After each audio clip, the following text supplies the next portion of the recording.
வணக்கம். ஓட் சோர் கத்தி சோர். ஓட்டை திருடிய நபர்களே வெளியேறு. யாரை வெளியேற சொல்கிறீர்கள்? இந்த நாட்டில் இருக்கக்கூடிய தேர்தல் ஆணையத்தையா அல்ல குஜராத் லாபியா? இந்த இரண்டு நபர்களுடைய கூட்டுக்களவாணித்தனத்தை நீங்க பார்த்தீர்கள், உங்களுக்கு புரிய வரும். இந்த நாட்டில் தேர்தல் ஆணையம் எவ்வளோ பெரிய தில்லுமுல்லை செய்திருக்கிறார்கள். கடந்த 3 மாதங்களாக எந்த காகிதம் காணவில்லை என்று கூறினார்களோ அந்த காகிதம் இன்னைக்கு எங்கள் கையில் கிடைத்து விட்டது. உங்களுடைய டிவி ஸ்கிரீனில் எந்த காகிதத்தை நீங்க பார்க்கிறீர்களோ இந்த காகிதத்தில் மறைக்கப்பட்ட உண்மைகளை உங்களுக்கு முன்பு நான் எடுத்து வைக்க போகிறேன். உங்களுக்கு புரிய வரும் எந்த அளவில் பிஜேபிக்காக தேர்தல் ஆணையம் எந்த விதமான தில்லுமுள்ளு வேலையை பார்த்திருக்கிறார்கள் என்று. ஓட் சோரி, ஓட்டை திருடக்கூடிய வேலையை எஸ்ஐஆர் ஸ்பெஷல் இன்டென்சிவ் ரிவிஷன் வழியாக இவர்கள் செய்தார்கள். பீகாரில் நடந்தது, இப்போ தமிழ்நாட்டில் நடக்க போகிறது, புதுச்சேரியில், அஸ்ஸாம், வெஸ்ட் பெங்கால், கேரளா, இந்த 5 மாநிலங்களிலும் இந்த எஸ்ஐஆரை நடத்த போறார்கள். தேர்தல் வருவதற்கு முன்பே பீகாருடைய தேர்தல் முடிவுகளை அறிவித்து விட்டார்கள். பீகாரில் என்டிஏ தான் வரப்போகிறது. காரணம், ஓட்டை திருடி விட்டோமே. அடுத்த வருடம் வரக்கூடிய இந்த 5 மாநிலத்தின் தேர்தல், தமிழ்நாடு, வெஸ்ட் பெங்கால், கேரளா, புதுச்சேரி, அஸ்ஸாம், இங்கேயும் என்டிஏ மற்றும் தான், இங்கேயும் அவர்களுக்கு தான் இந்த ஆட்சி மாற்றம் நடக்கும் என்கிற அந்த விஷயத்தையும் கூறிவிட்டார்கள். பிஜேபிக்கு தான் ஓட்டு போகும். எப்படி? காரணம், அதற்கான பிளாட்ஃபார்மை இன்னைக்கே போட்டுவிட்டார்கள். கடந்த 3 மாதங்களாக ஒரு கேள்வி கேட்கப்பட்டது. எஸ்ஐஆர் எந்த கைட்லைன்ஸ் வழியாக நீங்க நடத்துகிறீர்கள்? அதற்கு தேர்தல் ஆணையம் ஞானேஷ்குமார் கொடுத்த பதில், 2003ஆம் ஆண்டு 22 ஆண்டுகளுக்கு முன்பு எந்த எஸ்ஐஆர் நடத்தப்பட்டதோ அதன்படியே நாங்கள் இந்த முறையும் நடத்துகிறோம். ஓகே, அப்போ அந்த கைட்லைன்ஸ் எங்க? அந்த காகிதம் எங்க? எந்த ரூல்ஸ் அண்ட் ரெகுலேஷன், எந்த முறையில் நீங்கள் செய்கிறீர்கள்? ஆர்டிஐ போடப்பட்டது, பதில் கிடைக்கவில்லை. ஆக்டிவிஸ்ட்கள், அரசியல்வாதிகள் கேள்வி கேட்டார்கள், பதில் கிடைக்கவில்லை. சுப்ரீம் கோர்ட் வரை இந்த கேள்வி கேட்கப்பட்டது, பதில் கிடைக்கவில்லை. பத்திரிகையாளர்கள் ஞானேஷ்குமாரை பார்த்து இந்த கேள்வி கேட்டபோது ஞானேஷ்குமார் கொடுத்த பதில், இந்த காகிதம் எங்கேயோ தொலைந்து போனது, காணவில்லை. எந்த காகிதத்தை தேர்தல் ஆணையம் தொலைத்து விட்டதோ அந்த காகிதம் என் கையில் இருக்கிறது.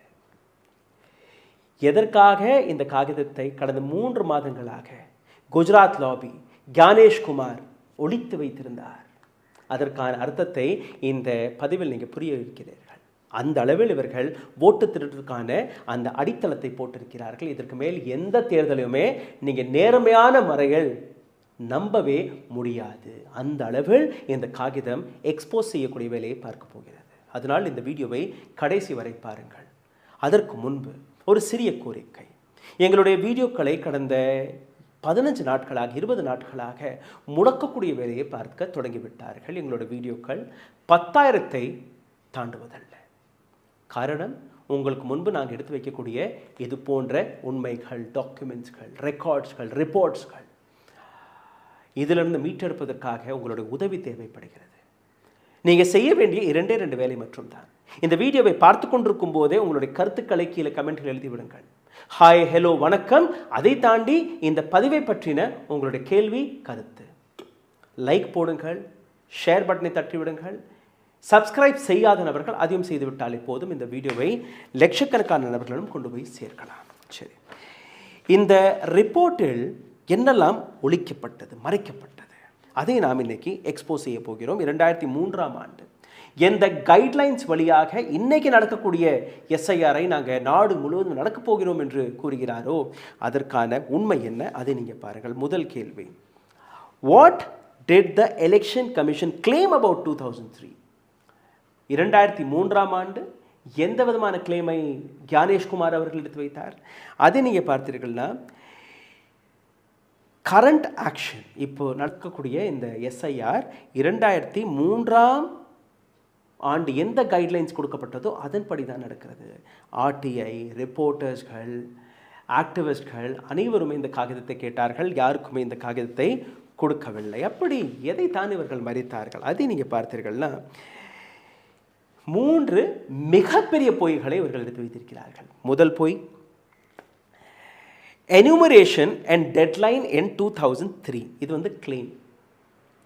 2003ஆம் ஆண்டு எனுமரேஷன் நடந்தது, அதற்கான ஒரு டெட்லைனும் கொடுக்கப்பட்டது. 21 நாட்களுக்குள் நாங்கள் இந்த ஒட்டுமொத்த ப்ராசஸை முடித்து விட்டோம் என்று கூறினார்கள். ஆனால் நடந்தது என்ன, அதை நீங்கள் பாருங்கள். எலெக்ஷன் கமிஷன் ஆஃப் இந்தியா எந்த 21 நாட்களில் இதை முடித்துவிட்டோம் என்று கூறினார்களோ அதற்கான உண்மை எங்கள் கையில் கிடைத்த இந்த டேட்டாவில் இருக்கிறது. இந்த ரிப்போர்ட்டை பாருங்கள். பேஜ் நம்பர் 9 ஆஃப் 32 பக்கங்கள் கொண்ட இந்த ரிப்போர்ட். இதில் பேஜ் நம்பர் 9 காலம் நம்பர் 24 இதில் எழுதப்பட்ட இந்த வார்த்தையை படிக்கிறேன், கேளுங்கள்.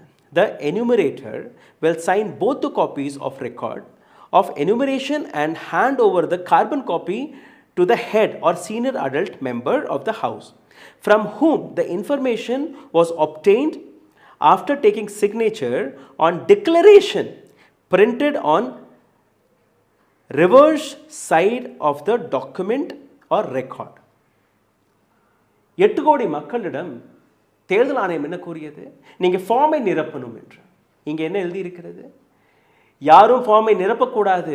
Door to door BLO officer போய் அந்த குடும்பத்தில் இருக்கக்கூடிய நபர்களை கணக்கு போட்டு அவர்களுக்காக இவர் அந்த ஃபார்மை நிரப்பி அந்த ஃபார்மில் எல்லாமே சரியாக இருக்கா இல்லையா அதை சரிபார்க்க சொல்லி அதை குடும்பத்தில் இருக்கக்கூடிய ஹெட் ஆஃப் த ஃபேமிலி அல்ல senior person of the family அவரிடம் காட்டி அப்ரூவல் வாங்கி அவரிடம் ஒரு கையெழுத்தை வாங்கி அவருக்கு ஒரு காப்பி இவருக்கு ஒரு காப்பி என்று நீங்கள் எடுத்து வர வேண்டும். இங்கே என்ன நடந்தது? மக்களை நீங்கள் லைனில் நிற்க வைத்து மக்களிடம் அந்த ஃபார்மை நிரப்ப சொன்னீர்கள். இப்போ என்ன சொன்னீங்க? 2003ஆம் ஆண்டு என்ன கைட்லைன்ஸ் இருந்தோ அதே கைட்லைன்ஸ் படி தான் இப்போது எஸ்ஐஆர் நடக்கிறது. எஸ்ஐஆரில் எந்த விதமான ஃபார்மையும் நிரப்ப சொல்லவில்லை. சரி, 21 நாட்கள். there was no deadline, no pressure, no form. But இங்கே 60 நாட்களுக்குள் you have planted a deadline, not in 2003. முதல் போய் door to door BLO officer போய் அவர் தான் அந்த ஃபார்மை நிரப்பியிருக்க வேண்டும் இல்லையே. மக்கள் இந்த ஃபார்மை நிரப்ப தேவையில்லை. உங்களுக்கு முன்னாடி மறுபடியும் அந்த ஸ்க்ரீன்ஷாட் எடுத்து காட்டுகிறேன். தொடர்ந்து நீங்கள் அதை பார்த்து கொள்ளுங்கள் எந்த அளவில் இவர்கள் போய் பேசி வருகிறார். 2வது போய் the line number 2 says document required in 2003. Documents தேவைப்பட்டது என்று கூறுகிறார்கள். எந்த விதமான டாக்குமெண்ட்? 11 டாக்குமெண்ட்ஸ் இப்போ புதிதாக இவர்கள் கேட்டார்கள். பாஸ்போர்ட், பர்த் சர்டிஃபிகேட், லைசன்ஸ், இது போன்ற விஷயங்கள். ரேஷன் கார்டு செல்லாது, ஓட்டர்ஸ் ஐடி செல்லாது, ஆதார் கார்டு செல்லாது. எந்த ஆதாரம் உங்கள் கையில் இருக்கிறதோ அது செல்லாது என்று கூறினார்கள். 2003ஆம் ஆண்டு வெறும் 4 டாக்குமெண்ட்ஸ் கேட்டார்களாம். இப்போது நாங்கள் 11 டாக்குமெண்ட்ஸ்கள் கேட்கிறோம். எதை வேணாலும் நீங்கள் காட்டலாம். கடைசியில் சுப்ரீம் கோர்ட்டுடைய தலையீட்டுக்கு பின்பு இந்த ஆதார் கார்டை சேர்த்தார்கள். 65 லட்சம் வாக்காளர்களை நீக்கினீர்கள் அந்த முதல் சுற்று எஸ்ஐஆர். 2வது சுற்று எஸ்ஐஆர் போது இன்னும் ஒரு 3,66,000 கிட்டத்தட்ட 68 லட்சம் வாக்காளர்களை நீங்கள் நீக்கியிருக்கிறீர்கள். இந்த இடத்துல நீங்கள் படித்து பார்த்தீர்கள்னா எந்த விதமான டாக்குமெண்ட்டும் கேட்கப்படவில்லை.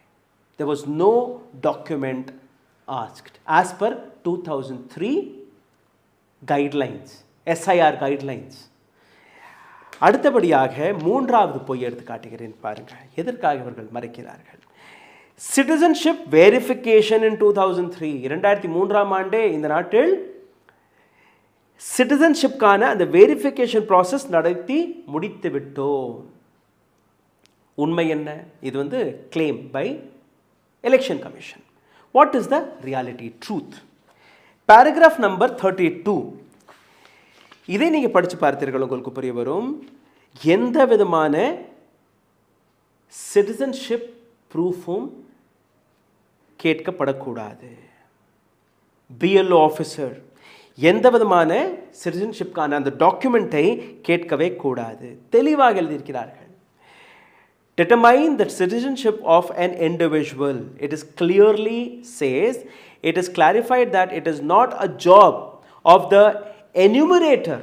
It is not a job of enumerator. அதாவது பிஎல்ஓ ஆஃபீஸருடைய இது வேலையே கிடையாது. நீங்கள் எந்த விதமான சிட்டிசன்ஷிப்கான அந்த டாக்குமெண்ட்டை கேட்கவே கூடாது.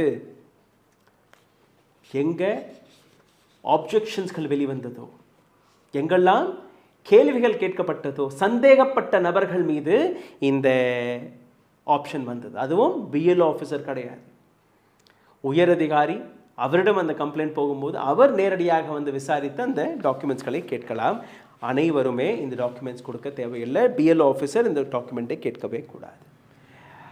And as per mister Gyanesh Kumar, this is a purified form. After 22 years, 22 ஆண்டுகளுக்கு பின்பு ஒரு பியூரிஃபைடு வோட்டர்ஸ் லிஸ்ட்டை நாங்கள் கொடுத்திருக்கிறோம். எந்த விதமான பியூரிஃபைடு லிஸ்ட், அதையும் நீங்கள் புரிந்து கொள்ளுங்கள். நாங்கள் அலசி ஆராய்ந்து பார்க்கும்போது, as per the population, the adult population of Bihar is 8 crore and 19 lakh. 8 crore and 20 lakh நீங்க வச்சுக்கோங்க. 18 வயதுக்கு மேற்பட்ட அந்த நபர்களுடைய எண்ணிக்கை 8 crore and 20 lakhs. This is the government of India உடைய ரெக்கார்ட். முதல் சுற்றில், அதாவது எஸ்ஐஆருக்கு முன்பு உங்களுடைய வாக்குப்பட்டியலில் இருந்த நபர்கள் 7,89,00,000. இப்போது நீங்கள் எஸ்ஐஆர் எல்லாம் முடித்து கொண்டு வந்த பட்டியலில் 7 crore and 44 lakh, 7,44,00,000 நீங்கள் காட்டுகிறீர்கள். அடல்ட் பாப்புலேஷன் எவ்வளோ? 8.2. அப்போது 80 லட்சம் வாக்காளர்களுடைய அதிகாரத்தை, உரிமையை பறித்திருக்கிறீர்கள். வாக்கு திருட்டு நடந்திருக்கிறது. பீகாரில் 80 லட்சம் வாக்காளர்களை நீங்கள் திருடி அவர்கள் கையில் இருக்கக்கூடிய அந்த உண்மைகளை மறைத்து பிஜேபிக்காக அனைத்து பிளாட்ஃபார்மையும் நீங்கள் செய்து விட்டீர்கள். 14 லட்சம் வாக்காளர்கள் டூப்ளிகேட் வாக்காளர்களாக இருக்கிறார்கள். கிட்டத்தட்ட 1,35,00,000 வாக்காளர்கள் தவறான அட்ரஸ், தவறான முகவரி, தவறான மற்ற விஷயங்கள் வழியாக இங்கே சேர்க்கப்பட்டிருக்கிறார்கள். இப்போது நீங்களே சொல்லுங்கள், பீகாரில் எந்த விதமான ரிசல்ட் வெளிவரும்? தேர்தல் வருவதற்கு முன்பே எழுதி வைத்துக் கொள்ளுங்கள், பீகாரில் என்டிஏ பக்கம்தான் இந்த ரிசல்ட் வர இருக்கிறது. இதே முறையில் தமிழ்நாட்டில் எஸ்ஐஆர் நடக்கும்போது, கேரளாவில் நடக்கும்போது, அசாமில் நடக்கும்போது, வெஸ்ட் பெங்காலில் நடக்கும்போது, புதுச்சேரியில் நடக்கும்போது இதே போன்ற திருட்டைத்தான் இவர்கள் செய்வார்கள். அப்போ எந்த விதமான தேர்தலை நீங்கள் பார்க்க போறீர்கள்? எந்த விதமான தேர்தல் ஆணையத்தின் மீது நாம் நம்பிக்கை வைக்க வேண்டும்? ஆதாரபூர்வமாக நான் உங்களுக்கு எடுத்து வைத்திருக்கிறேன், with evidence. Atom bomb, hydrogen bomb, எத்தனையோ பாம்ஸ்களை நீங்கள் பார்த்து விட்டீர்கள். இதுவும் ஒரு மிசைல் தான். தயவு செய்து இதை பகிருங்கள். இந்த நாட்டு ஜனநாயகத்தை காப்பாற்றுவதற்காக, உங்களுடைய வாக்குரிமையை காப்பாற்றுவதற்காக இந்த வீடியோவை பகிருங்கள். உங்களுடைய கருத்துக்களை கீழே கமெண்ட் பாக்ஸில் எழுதிவிடுங்கள். இதை தாண்டி எங்களை சப்போர்ட் செய்ய நினைக்கக்கூடிய நபர்கள் கீழே எழுதியிருக்கக்கூடிய UPID வழியாக உங்களுடைய ஆதரவுகளை தெரிவிக்கலாம். நன்றி, வணக்கம். ஊடகம் கார்ப்பரேட் அரசியல்வாதிகளின் கைப்பாவையாக, அடிமைகளாக இருந்தது போதும். இனி சாட்டை எடுத்து சுழற்றும் நேரம் வந்துவிட்டது. ஊடகம் பொதுமக்களாகிய உங்களுக்காக, உங்களாலேயே இயக்கப்பட வேண்டும். ஊடக சுதந்திரத்திற்காக உங்களின் பங்களிப்பை இன்றே அளித்திடுங்கள்.